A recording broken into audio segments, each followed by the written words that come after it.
Blessing? Yes, sir. Is it the people who are not ready for independent candidates, or, as Tsepo puts it, independent candidates were put through this tedious process in a short period of time and just couldn't really jump through all the hoops? Thank you very much for inviting us here. My name is Blessings, and I will be contesting as an independent candidate for Gauteng and Limpopo.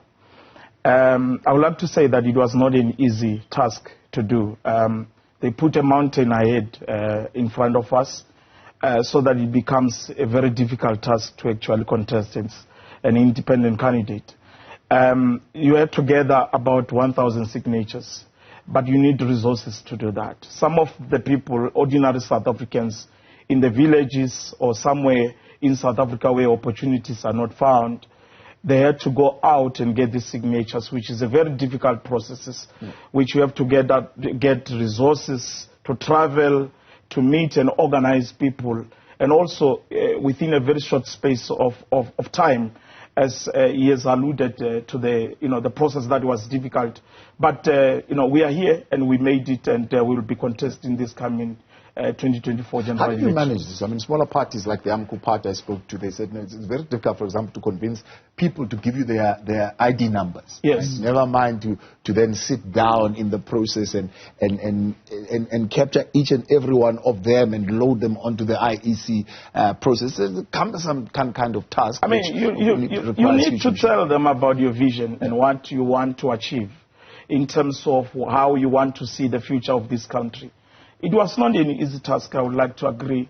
Some, they don't want to give their information, because of Poppy Act, because of scammers out there. Yeah. It's not an easy thing just for me to give you my information. But even when there is a rejection, to say, I'm not going to give you my credentials or my information, but we keep on moving to other people who are willing to give. As I would say that, it's sort of a massive thing that which you have to do. You have to get people who will help you and go around the communities, move around the universities, as I did myself. I was going across the universities. So for you, was it a little bit different to Tsepo? Tsepo says, well, the call came from the communities. The community themselves that said, man, go and represent us. So where did that call come from for you? Everywhere. Yeah. And also, not only that, you go on the ground, you meet people, you go to community halls, you go to where people are, they must see you face to face, physically so, and articulate your vision, and in terms of how you want to see this country, being run, and which I think that, I would have loved to see many of, more of independent candidates who would say, I want to go to parliament, so that these political parties don't have, the wide majority to actually rule this country. Which I think now, it's only few of us, 2 or 3. So now I'm going to just be in parliament and, with these political parties. I'm going to come to that. I'm going to come to effectiveness. Just wanted to get to the process. I wanted to raise this question of effectiveness because you were jumping there in a moment. So talk to me how effective you think you're going to be in a legislature that is dominated by more political parties now than ever before. Correct. The most important thing is, to raise your opinion and your belief in terms of how you want to see the country being governed. We are going to be influencing policy. That's the most important thing, to be in parliament. You influence policy in terms of policy direction, that which you like to see the country, going. Currently, I believe personally that there are a lot of policy directions that we're supposed to have took as a country, and we did not. And that's where we are right now, with the high unemployment in the country, that we are sitting about 52% of unemployment amongst young people, is 32%. It's a disaster. It's because we have failed to look into policies that which are able to create, employment in the country. For example, this country has got minerals. We are exporting, a lot of raw materials to other countries where we are sponsoring jobs, and they leave these minerals to other countries, whereas then they come back here as final products, come back as cars, and all these things that you can think about.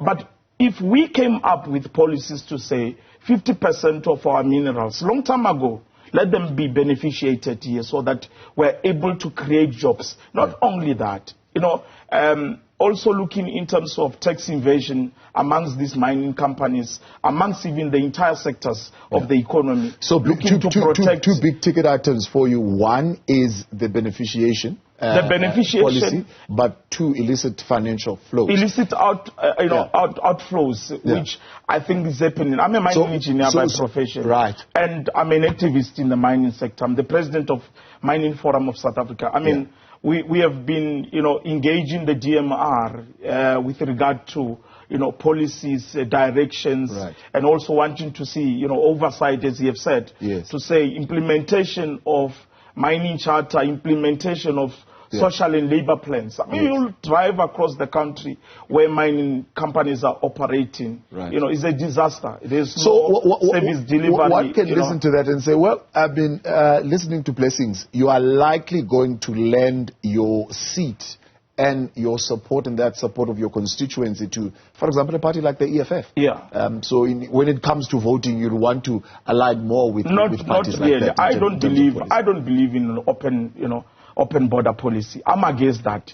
In fact, what I would like to see, this country, in terms of the government, instructing the Department of Defense Force to actually construct borders, walls, big walls that which we are going to protect, the sovereignty of this country in terms of making sure that our borders are protected. And everyone who comes in this country must come in legally. But again, we are not going to be, Africa must be united. But we must not unite in South Africa in terms of everyone coming here, and then even when you do not have skills that which we do not need in this country, then you are accepted. We should come up with to say what type of businesses that we choose. When you come to South Africa, this is the type of businesses that which are reserved to South Africans. Secondly, even jobs. I mean, we must not just take everyone and allow everyone to come into our borders and do even truck drivers whereas we have got drivers that do not have jobs. We've got graduates currently. Our youth are unemployed, and we think that the government is not even prioritizing the issue of employment in this country. So I'm coming forward to say I'm here to champion employment in the country so that we are able to see our young people who left universities and graduated being employed. There are those who graduated a long time ago. Some graduated when they were 20 years of age. Now they're 35.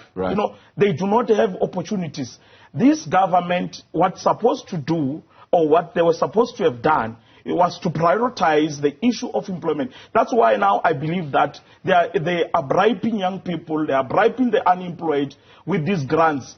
I mean, as a graduate, I must, they are taking those 350 because they've got nothing, in terms of, a means of living. Talk to me about your thoughts, again, on policy, on the nationalization of mines. The nationalization of mines would not work. Those are outdated policies. Not in this age where you want...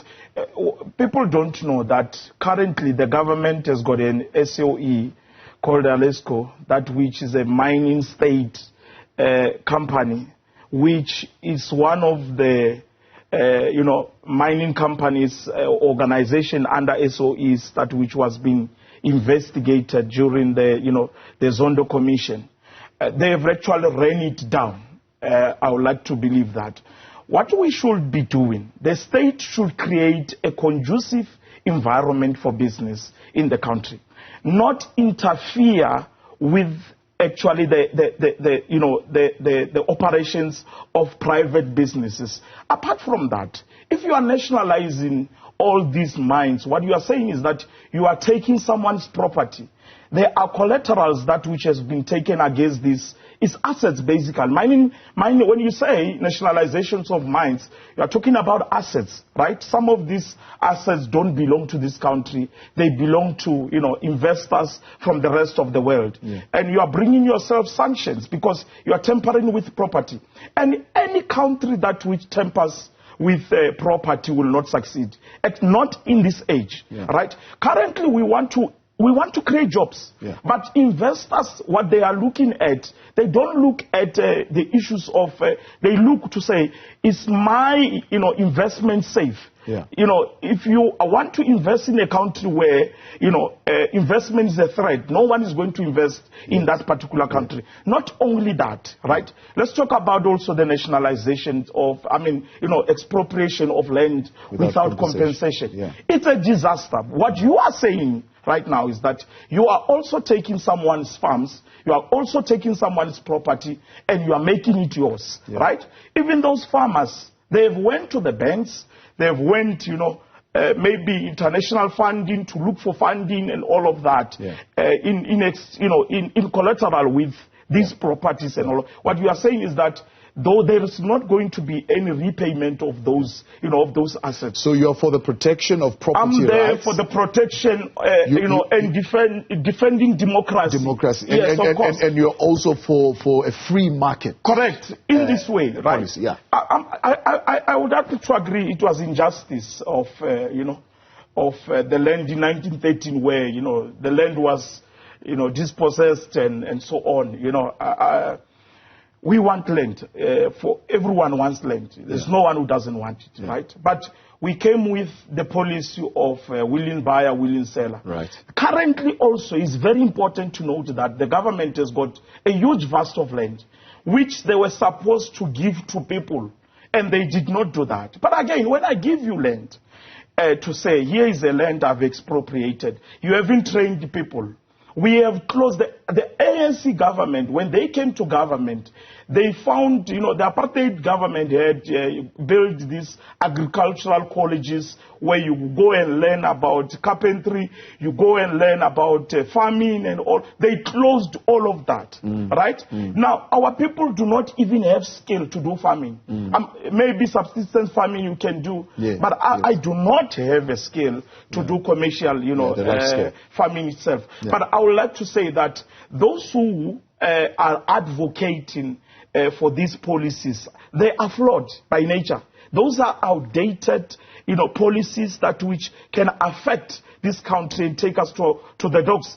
More importantly, we must also look in the issues of the current issues that are affecting our people. The high unemployment. What's your big idea? What's your big idea for creating jobs? So my friend, 18 million of our people are getting grants, right? Out of 62 million people. Yes. That is not sustainable. Basically, what you are saying is that, if you look at the statistics recently released, that 7 million people are those who are paying tax, right? Yes. And then you get 18 million people who are, dependent on. It's not sustainable. We are now, a country that dependent on grants itself. So the big issue is one, the economy is not growing, correct, right? Because of structural inhibitions and policy uncertainty issues you're raising around property rights and so on and so forth. And so this economy has not been creating jobs. It cannot grow. If you are threatening property rights, you cannot grow. That's the one school of thought. The other school of thought is no. The economy can potentially grow, but the challenge that we have are unskilled young people that don't have the skills to occupy the jobs that we need to create. So where do you see a solution there? The solution will be this, right? We need to make sure that in terms, we reopen those agricultural schools, right? Where the different, so you can learn. It's not everyone must go to university. We cannot afford to do that. Not everyone has got, we have got our brothers and sisters who know nothing about, do not have the capacity to go to university. They can go and learn carpentry. They can go and learn farming itself. But the government itself also, they must release some of the agricultural or even land that is available for those who want to do farming, and not temper around with the property. Yes, that's my point. More policy interventions. You've spoken on the nationalization of mines. We've spoken on the land question. We've spoken on the employment question. Let's talk a little bit about the just transition. What's your view on the just transition? It's a mess. It's a mess. If now you look at what we are having in terms of load shedding, right? The impact of load shedding has destroyed our economy. High unemployment as a result, right? Just, transition in terms of having the mixed, the renewables coming into the picture is a good thing. But if you are saying that as a source of power or energy or electricity in the country, you want to bring renewables alone, you are not going to be able to industrialize if you are doing that. We need the coal plants, right? We need the coal as a source of energy. We need the nuclear as a source of energy. We also need wind. And all these solars that, we see them mushrooming in the country is a good thing. But you cannot have another one and destroy another one. I mean, the plan that, to actually close some of the coal plants, I think that is flawed. Instead of us having to fix those, coal power plants and maybe extend their life, other than, look, I'm a mining engineer by profession, as I've said. Yes. I've worked in the mining, mining space, either gold or, platinum and also coal. I know, the mining sector employs a large number of people in the country. Look at Mpumalanga itself. It sustains itself from mining activities across the provinces, right? Across the province. But if you are saying that, you are closing some of the power stations, what you are doing is that you are destroying the lives of those people in those areas. What we're supposed to have done was that, let's say, just transition as a source of energy, wind, solar. Let's just have a mixed, system but I can tell you this, right? If you look at other countries that have, industrialized, they've done so through the coal, the coal that which we are getting rid of. We haven't much, industrialized. We haven't done anything, in fact, right? Yeah. We are still coming in terms of, growing, our economy. But if we want to match with other countries, and another thing is this, our coal, we are taking our coals to China, we are taking our coal to Europe. While we are busy closing these power stations, they are opening, they're demanding more of the coal. Their demand is increasing itself. Now, the question is, is it right to close, the coal mines? It's no. What we're supposed to do, let's fix the problem and maybe extend the life of these coal mines and have a mixed, source of energy in the country. And that's how we are going to. But you cannot grow the economy with renewables. You cannot industrialize. I've never seen or read any country that has ever industrialized in the world with renewables. Right? We still need coal. That's what I believe. Gentlemen, I appreciate your time. Thank you very much for coming on. Well, you've heard from your independent candidates, at least the 6 out of the 42 that would have made it, but this is the 6 that is in. You can, of course, go look for their faces there on the ballot. Blessings Ramoba as well as